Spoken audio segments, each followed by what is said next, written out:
Hey, how's it going, guys? Well, Saturday. It's a Saturday afternoon here in New Jersey.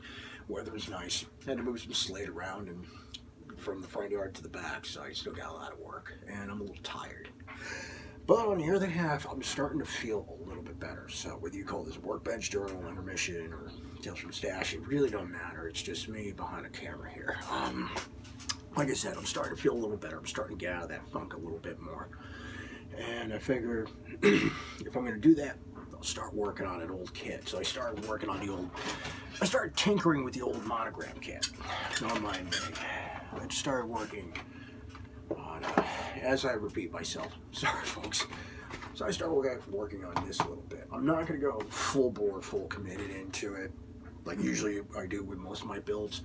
But I figure, yeah, tinker a little bit, go in a little at a time, see if I'm out of the funk or my funk is starting to lift.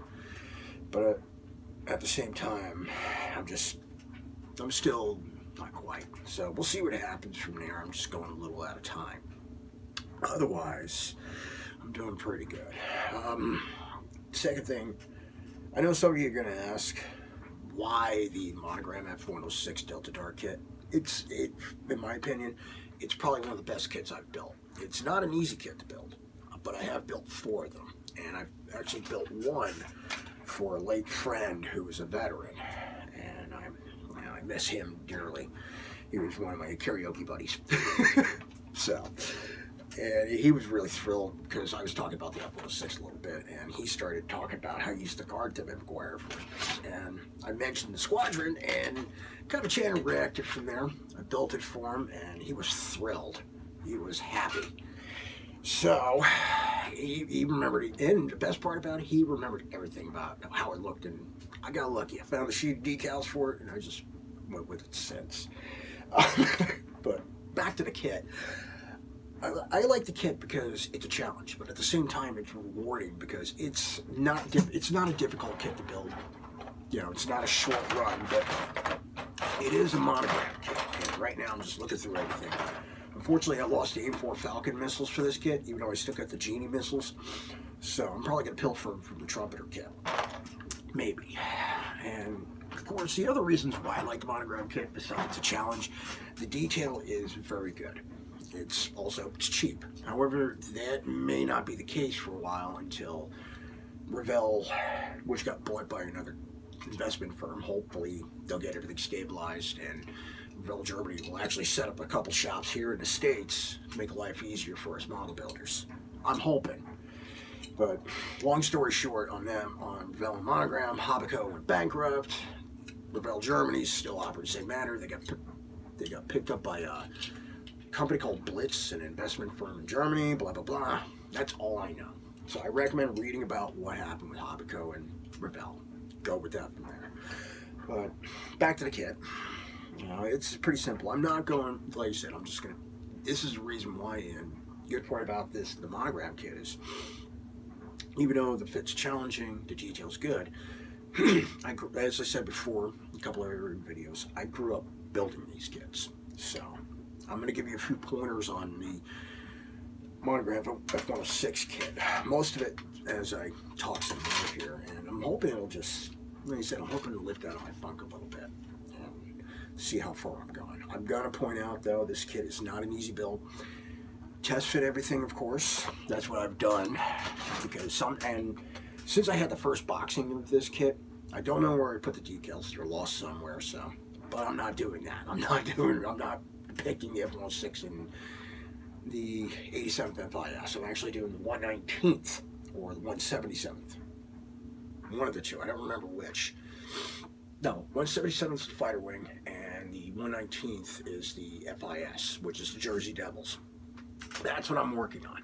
I have an old microscale decal sheet here, which is ironically the same sheet that I built the 539th bird for late friend. And this has got markings for the early New Jersey Air National Guard. I also got a later version, which is the Caracal decal, so I'll use that for the Trumpeter kit. And basically, I'm just going to build the kit out of the box. Well, most of it. I'm going to use the aftermarket decals. I'm going to probably steal the missiles from them. Otherwise, everything else is going to be the same. There are no photo etch for this kit. really isn't needed, since the F-106 really isn't that much to it. But I am going to take the time. I'm going to put it together. And like I said, if unfortunately depending on what air boxing with this kit, warping of the plastic seems to be a major issue, especially with a lot of Monogram kits during that time frame. And I think I got lucky with this one because there's very little, if any, warp. I actually test fitted everything to make sure everything was in place. I already know I'm going to be doing a little bit of filling and sanding, but if I'm patient, take my time, minimize everything, I'm going to have a nice little gem here. And I've actually built quite a few nice gems, and this kit has fought me. It's fought me real good. I picked up a few of them, and 3 out of the 4 that I built were 2006 releases. For some reason, they fought me tooth and nail. Why, I don't know, but it was worth it. The build was worth it, so we'll see what happens from there. Like I said, minimum fit. Like you said, the big trouble is around here, the wings, of course, the wing root section. So I recommend test fitting everything, try to minimize everything, have clamps on hand, patience, and a good strong liquid cement, of course. A few other things. If you're not sure, don't be afraid to get a sanding stick. Don't be afraid to get out the X-Acto knife or scalpel, depending on what you prefer. Work with those, which should be no big deal. I'm going to let everything hang out on this. I'm going to have the canopy open. I'm going to have the ram air turbine shown with gear doors. Yes, gear doors, of course, are going to be open. I'm going to have the set area with the doors hang open for the ram air turbine, the weapons display. The one disappointment, I will say there are some drawbacks to this. It would have been nice for Monogram to make an early F-106 because there were noticeable differences that were added throughout its career. But this was during the 80s, so this is before AutoCAD, and I think they were just trying to get the basic F-106, and it really doesn't take much to either backdate this kit or add a gun pack to it. So really don't take much with the Monogram kit. And like I said, it's cheap. Well, not right now, since you're going to be gouged by traders and collectors and people on eBay and on Amazon. However, you might be able to find it on Rare Plane Detectives, so we'll see what happens. I'm sure hobby shops have them cheaper too. It's not as the engineering is not as clever as the trumpeter kit. But it's still better. I shouldn't say better. It's still pretty good to tackle. Of course, like I said, I'm building this in the New Jersey Air National Guard markings over Atlantic City. Actually, it's not Atlantic City. It's Egg Harbor Township, or around that area.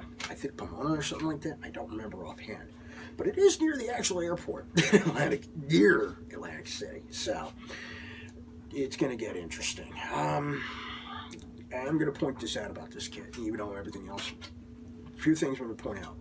When you cut it out of the sprue gates, some of the sprue ports that are going to require more than sprue cutters, you're going to need the razor saw, especially along these parts of the wings. I think here, fuselage, of course.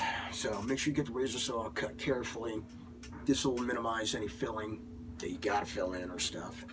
For starters, like I said before, test fit everything. This is actually probably one of the few times I'm going to be using. That's weird. Usually I thought I had more of this liquid cement, but I'm actually going to be resorting to this, and if not, which means I'm going to have to pick up another bottle of this real soon. I don't know if the seal's just shot or what, but I'm going to have to resort to using this. So I recommend picking up a stronger glue for it. Of course, I got clamps on hand, so that'll make life easier. Patience, take the time. And I'm not, like I said, I'm not going to rush through it, but I'm not going to go all out bonkers on it. I'm just going to take my time as I go. And I apologize for repeating myself, because really trying to get things going in my head, but every time I get close to something, I just trip and stumble, mentally and verbally. It seems to be the norm for me. It'll be a long process. So, and hopefully, and If the funk is just still there, well, it just goes back on the shelf for the time being. But if it's starting to lift, this will end up being a workbench journal project, which will be slowly but quietly, and hopefully everything will be falling into place once I get everything going. It'll, and like I said, I got time right now. But I know coming with 2 kids, I am not going to be able to get near the bench anytime soon, or I'm going to be focused on my son. Well, my daughter's still in her little infant stage, so we'll see what happens from there. Course colors are going to be usual: ADC gray, chromate, and the gold gray, the normal layout for the Century Series fighters. And of course, since I got the first boxing, it's going to be getting used to these instructions. I remember a lot. These instructions are a lot. They aren't like the booklets that you should usually be able to get from Monogram at that time. This is straight up Monogram. And they're a little old. You can tell. This is what I remember. I mean, this is typical of the Monogram. If they do reissue this, and if everything goes well, I'm hoping Revell Germany gets a hold of the molds. I'm hoping they'll reissue it and get it into the States, because it would be really, really nice. Or if they retooled it and gave it additional bonus parts, that would be great. So we'll see what happens from there. As for the kit itself, it's pretty much it. GF106A. That's it. It is as is. It's a good kit. It's not as cleverly, well, I shouldn't say cleverly. It's not as engineered as well as the Trumpeter, but it's a great starting point, and it's a really, really nice kit. You don't feel like using the decals, there's plenty of aftermarket available. You might get lucky, you might find some old Aeromaster, Eagle Strike, or even Fox One. Fox One actually did a whole series of old decals. I should say old. Whole series of these back in the late 90s, early 2000s. And of course, you got Caracal, you got, I think Afterburner. No, Afterburner didn't make these. I'm sure there's a few other companies. And Super Scale's still around, so you want to find anything. You might find an obscure squadron or whatnot. Go for it.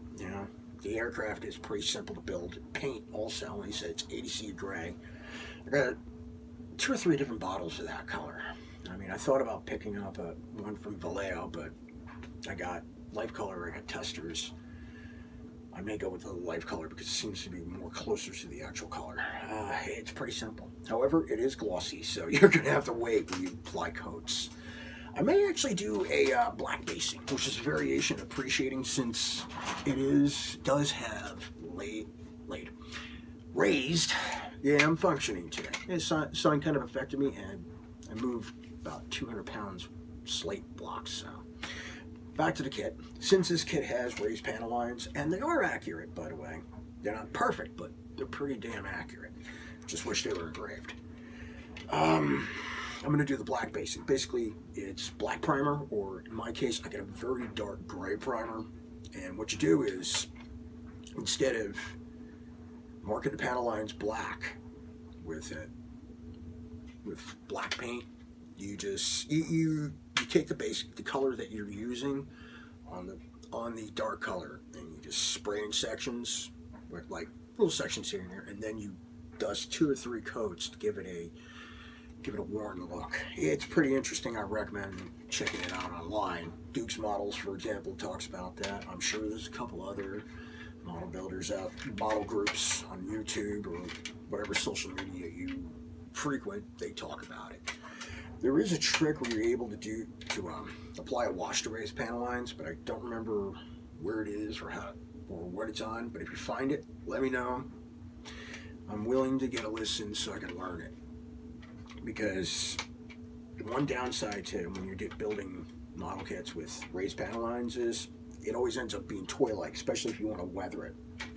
But this is also another problem, because the F-106, being that it was in one color for its entire career from beginning to end, ADC aircraft, especially ones that served in the National Guard, were actually in pristine shape. So they were very well babied and taken care of because of the color, and it's rare you're ever going to see one beaten up, worn, or dirty. especially on an F-106. You might see one as like a target drone, but that was roughed up. But otherwise, you're not going to find that. You'll be lucky if you do. So if you're going to be if in my case, I'm going to have to try to keep it as subtle as possible.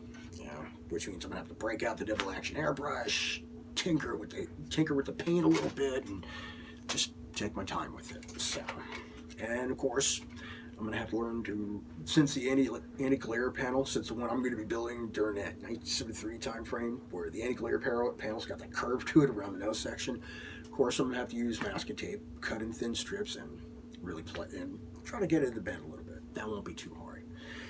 But I'll be using a lot of gloss paint, and I cringe when I use gloss paint. It took me a long time to really work with gloss paint. At least it's acrylic, so it won't be much of a hassle. This will not be much of a problem for me. So we'll see what happens from there. Take the time and see what happens. And as I repeat myself like a putz. So this is what I got for now. Hopefully this will end up being, sorry I'm fidgety. Hopefully this will end up being more than just a one-time video, or just a couple videos and then lose interest. So, happy modeling, take it easy guys, and hopefully I'll talk to you guys again soon and start working on this and make some progress. Enjoy, take it easy.